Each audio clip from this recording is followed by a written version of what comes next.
So what really makes something feel luxurious? Is it the materials, the crazy price tag? Well, today we're going to find out by diving deep into something you might see every day, a modern chandelier. But here's the twist. We're not just looking at the light fixture itself. Nope, we're going to peel back the layers and deconstruct the language, the design, everything they use to convince us that this is an object of value.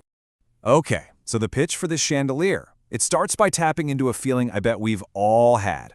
You walk into a room, and it's fine, but it's not quite right. Something's just off. It's not really about needing more light, is it? It's that feeling of incompleteness, like the space is missing its soul. And that, my friends, is a classic marketing move. Find a problem, and then really poke at it. And honestly, here's the brilliant part. The problem they're talking about, it has nothing to do with needing more light bulbs. It's about a lack of feeling. They're basically saying, hey, this isn't just a utility. They're positioning it as the answer to that deeper craving we all have for ambiance, for style, for that one thing that can pull a whole room together. So what's the answer to this, this craving for something more? Well, it's not just a light, it's a statement piece.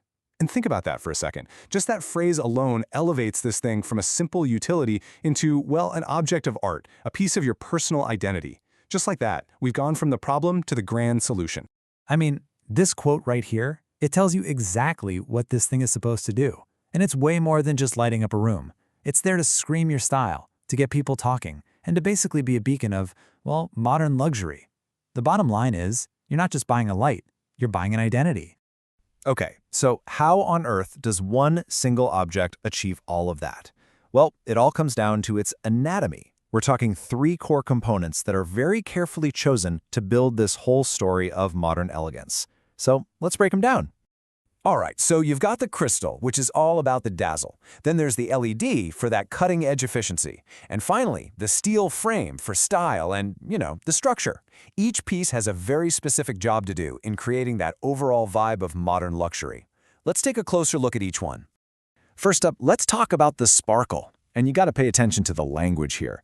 It's not just glass. Oh no, it's K9 optical crystal with superior clarity. See what they're doing? They're using all this technical jargon to make the beauty sound, well, grounded in science, which makes it feel more valuable. And then they pivot.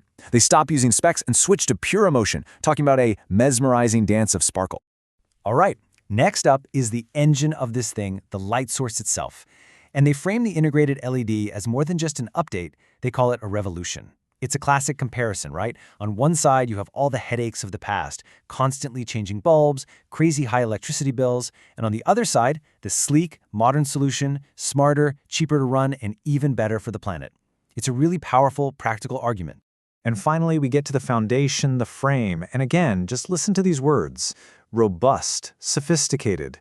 The steel isn't just strong, it symbolizes durability. The finish isn't just a color, it gives it a modern edge.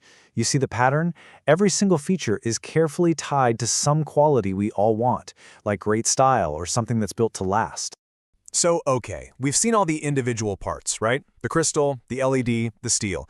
But when you put them all together, the promise they're making becomes something so much bigger than just a lamp. We're talking about a lifestyle transformation. Now, this part is absolutely key. The whole pitch pivots and reframes the purchase. It's no longer an expense, it's an investment. The argument is super simple. You're not just spending money, you're putting it into an asset. And what's the return on that investment? Well, years of quality, lower bills, and maybe even a bump in your home's value. It's a very smart, rational argument layered right on top of all that emotion. And just to really hammer home the idea of a good investment, boom, they hit you with a big, bold number, 50,000 hours. It's a classic persuasion tactic, right? You take an abstract promise, like it's long-lasting, and you make it feel super concrete and credible with a tangible number you can actually wrap your head around. So after they've broken down the materials, the tech, and the whole financial argument, the pitch pulls everything together for one last, really powerful message. It stops being about the product and starts being about you. It becomes a challenge for you to totally reimagine your own space. And there it is. That is such a classic and seriously effective call to action. It creates this feeling of urgency, but also empowerment.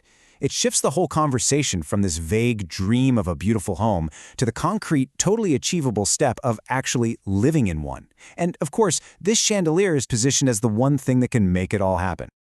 And that really leaves us with this final question, doesn't it? We've just seen how one single object can be so masterfully framed as the thing that defines a room. But now it's your turn. Seriously, take a look around your own space. What's the one thing, whether it's a light, a piece of art, or even that old worn-out armchair, that truly makes that space yours? It's a really fascinating thing to think about. Thanks so much for diving into this with me.